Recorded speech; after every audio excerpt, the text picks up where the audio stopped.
ഞാൻ ആരെ വിളിക്കുക? നിഖിലിനെയാ? നിഖിലിനെ വിളിക്കാം. കിട്ടിയാ കിട്ടി. 25 ഓ ഹലോ കിട്ടിയത്. ഹലോ, നമസ്കാരം. എടാ, ഞാനൊരു കാര്യം പറയാൻ വിളിച്ചതാ. ആക്ച്വലി ഞാൻ ബാംഗ്ലൂരുണ്ട്.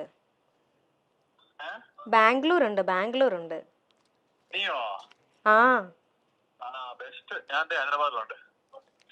ആണോ? അല്ല, ഞാൻ എന്താന്നറിയോ ഞാൻ വിളിച്ചേ?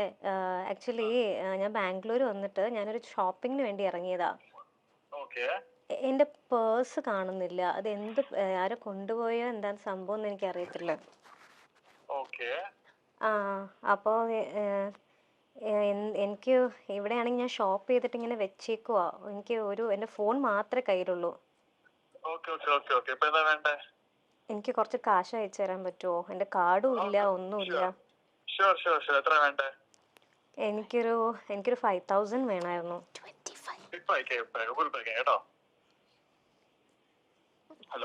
ഹലോ, എടാ, പ്രാങ്ക് ആയിരുന്നു. നീ ഞാനൊരു ഇന്റർവ്യൂല ആക്ച്വലി. എന്നാലും നിന്റെ മനസ്സ് ഞാൻ സമ്മതിച്ചിട്ടോ. എന്റെ കയ്യിൽ ഫോൺ ഉണ്ടെന്ന് ഞാൻ പറഞ്ഞു. അപ്പൊ നീ ഗൂഗിൾ പേ ഓപ്ഷൻ പോലും നീ ചോദിച്ചില്ലല്ലോ. നീ അയച്ചു തരാന്ന് പറഞ്ഞല്ലോ എന്തായാലും. സീരിയസ്ലി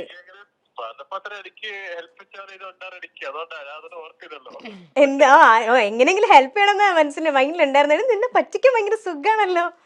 ഒന്നിനെ പറ്റി ചിന്തിക്കുന്നില്ല, ഗൂഗിൾ പേ പോലും ചിന്തിച്ചില്ല.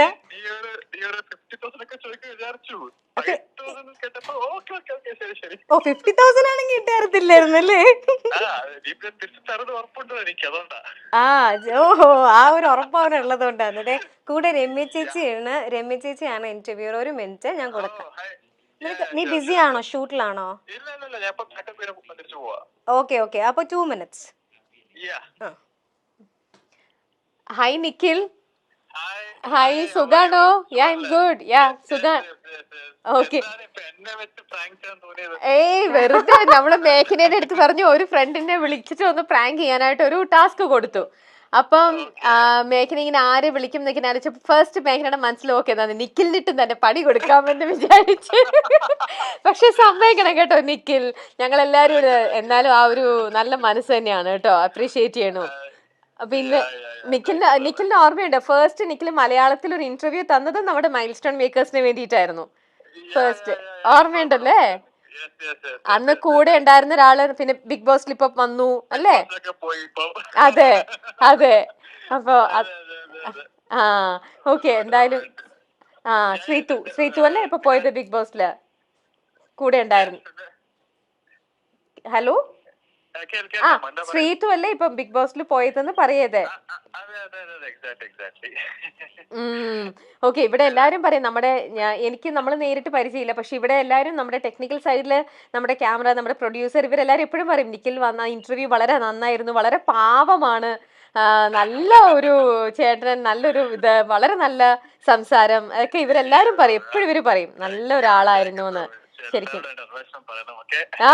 എല്ലാവരുടെ അടുത്തും പറയാം കേട്ടോ. നിങ്ങളുടെ YouTube channel like very famous. Milestone makers കേൾക്കുമ്പോൾ എല്ലാവരും ഇങ്ങനെ വെയിറ്റിംഗ്, എന്താ നെക്സ്റ്റ് കണ്ടന്റ് എന്താണ്, ആൾക്കാർ ഇങ്ങനെ നോക്കിക്കൊണ്ടിരിക്കും. ആണോ? ഓക്കെ. സന്തോഷം, ഒരുപാട് സന്തോഷം. എന്തായാലും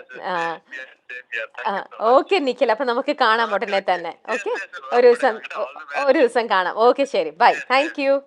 നെറ്റിൽ സംപ്രേക്ഷണം ചെയ്തിരുന്ന ചന്ദനമഴ എന്ന ഹിറ്റ് സീരിയലിലൂടെ പ്രേക്ഷകർക്ക് ഏറെ സുപരിചിതയായ താരമാണ് മേഘ്ന വിൻസെന്റ്. സീരിയലിലെ അമൃത എന്ന കഥാപാത്രമായിട്ട് തന്നെയാണ് മേഘ്നയെ ഇന്നും മലയാളികൾ തിരിച്ചറിയുന്നത്. പിന്നീട് അന്യഭാഷയിലേക്ക് ചേക്കേറിയ നടി അവിടെ നിരവധി ഹിറ്റ് സീരിയലുകളിൽ അഭിനയിച്ചു. പിന്നാലെ മലയാളത്തിലേക്ക് തിരിച്ചു വന്നു. എങ്കിലും മേഘ്നയ്ക്ക് കൂടുതലും താല്പര്യം അന്യഭാഷകൾ തന്നെയായിരുന്നു. കാരണം ജീവിതത്തിലെ ഒരു വലിയ മോശം സമയത്തിന് ശേഷമാണ് താരം ഇതെല്ലാം താണ്ടി പിന്നെയും അഭിനയത്തിലേക്ക് മടങ്ങിയെത്തിയത്.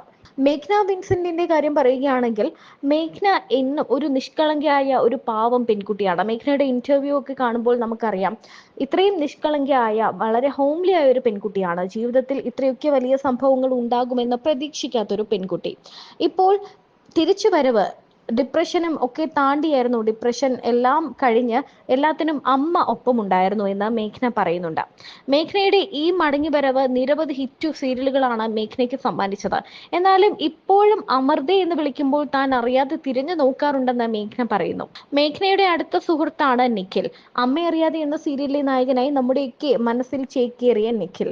നിഖിലും മേഘ്നയും ഒരു സീരിയലിൽ ഒന്നിച്ച് അഭിനയിച്ചിട്ടുണ്ട്. അന്യഭാഷാ നടനാണ് നിഖിൽ. ഇപ്പോൾ ഒരു പരിപാടിക്കിടെ നിഖിലിനെ വിളിച്ച് പ്രാങ്ക് ചെയ്യുന്ന മേഘ്നയുടെ വീഡിയോ ആണ് വൈറലായി മാറുന്നത്. താനൊരു ഷോപ്പിംഗ് മാളിൽ നിൽക്കുകയാണെന്നും തന്റെ കയ്യിൽ പണമില്ല, ഒരു 5000 രൂപ അയച്ചു തരുമോ എന്നും ചോദിക്കുന്നുണ്ട് മേഘ്ന. ഒന്നും പറയാതെ ഇപ്പോൾ തന്നെ അയച്ചു തരാമെന്ന് പറയുകയാണ് നിഖിൽ.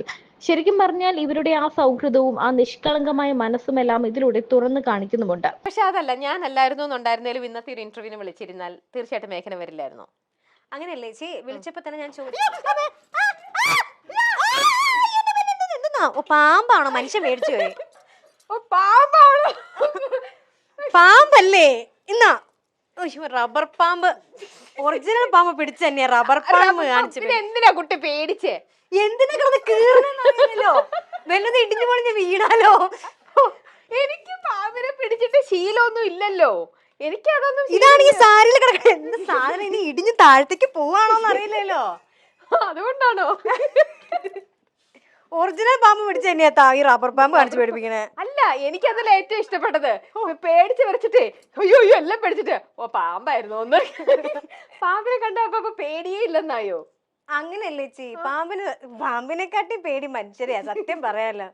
ശരിക്കും അല്ലേ? ആ അതെ, അതിനൊക്കെ ഒറ്റ സ്വഭാവമല്ലേ ഉള്ളൂ പാമ്പിന്. മനുഷ്യർ എപ്പോഴാ ഏത് ക്യാരക്ടറായിട്ട് മാറണേ കണ്ടാ? ഇനി കണ്ടാ, ഞാൻ തന്നെ ഇപ്പൊ പേടിപ്പിച്ചില്ലേ വെറുതെ. ഇതിപ്പോ ഈ പാമ്പിനെ പിടിക്കണോ? ആ വെറുതെ. അടുത്ത് പാമ്പിനെ പിടിച്ചോണ്ട് അടുത്ത ഡയലോഗ് പറഞ്ഞു.